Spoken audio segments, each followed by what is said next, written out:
नबी करोड़ा हिस्सा वध दादा सुभान अल्लाह हेरे मोरे न्यारे सैयदना सिद्दीक़ अकबर को पूछो तो सही नबी सैयद जो मीलाद कजे थोड़ी खोल रहा अकबर ये कदा भेस खोलिया बस तो बस नबी सैयद गुलाम सैयदना सिद्दीक़ अकबर को पूछो तो सही नबी सैयद जो मीलाद कजे हजरत सैयदना से हेरे मोरे न्यारे कना तो कोन ॾिठी दवे महबूबा जो मीलाद कजे सैयदना सिद्दीक़ अकबर फरमाता जो रसूल अल्लाह जो मीलाद तो करे तो कान रफीकी फिल जन्नत मां अबू बकर तवा के बुधाए छया वो मुसा गड जन्नत में ता वाह वाह वाह वाह मां एकड़ो भला तवा को लफ्ज पूछा हेदे बोले तने हजरत अबू बकर कैसा गड आरामिया जेके ज़बान आ वो गालाए मदीने वारे साईं सा मने गाल समझ में अची वई अबू बकर जा कदमन में अचबो त नबी सही वट पुजी वे तो हथ मथे करे सुभान अल्लाह चो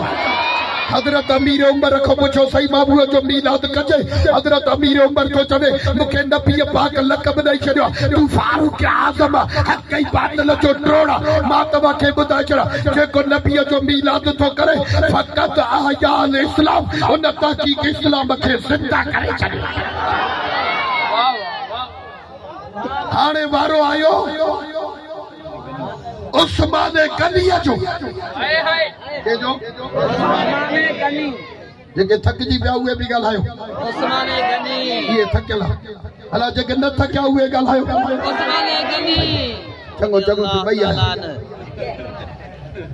हज़रत उस्मान गनी को पूछो त सही इनके जो थोड़ो लाउड को परे हां हां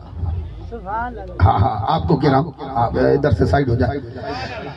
महबूबन करीमन कायनात के सरदार जाश को हिंद गालन के कैच कयो हजरत उस्मान गनी को पूछो सही फिर ये जो मीलाद कजे पाण फरमाए फकात नमा शाहिद गजवत बदरी व हुनैन अल्लाह के इज्जत जलाल जो कसवा जे नबी जो मीलाद कयो मा हजरत उस्मान गनी तो जा हुनैन आई बदर जे जंगन में जने साहबा सा गडो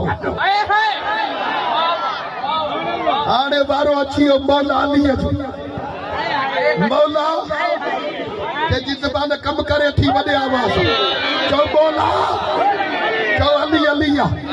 चो अली अलिया एड़ो चो जो कोटड़ी आरे तो मुसीबत टरी वजे चो अली अलिया तवा के खबर ना है आई तेरे करार मौला अली मुश्किल को शादी मिलाद त काबे अल्लाह के इज्जत जलाल जो कसम हेडे बने न्यारो तफसीर मज़ार ये वारो तो लिखे त जेडी मल मौला कायनात मौला अली जी विलादत काबे के अंदर थी त काबे के दीवारन में भी आवाज पियो चे अली अली अली अली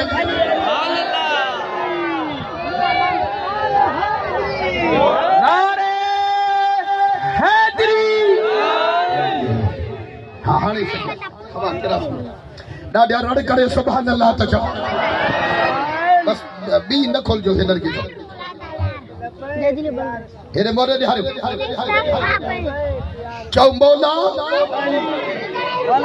नबी सही फरमायो अली मोमिन ऐं मुनाफिक जी पहचान अली आ मोमिन ऐं मुनाफिक जी पहचान इए छो नबी सही फरमाए ना तो मोमिन ऐं मुनाफिक जी पहचान नबी आ ना नबी सही फरमायो अली जो जिस्म बूझो जिस्म अली जो खून बूझो खून अली जी ज़बान बूझी ज़बान अली जी शहादत नबी जी शहादत हथ मथे करे सुभान अल्लाह त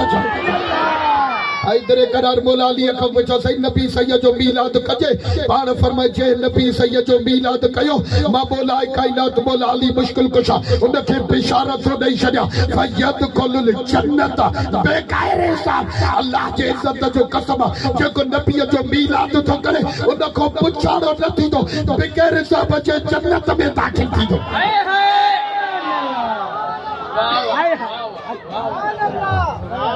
तो मीलाद भी नसीब वारे के नसीब थी हाणे हेॾे मोड़े ॾियारो पंहिंजे ॻाल्हि ते मोटी अचां नबी सैयद जी अम्मा थी फरमाए जेॾी महिल पूरा महीना थिया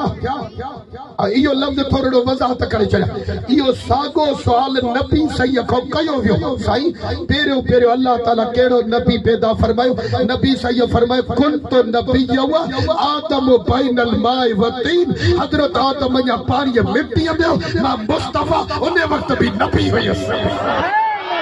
ॾाढा मस्तु थी वञे हवा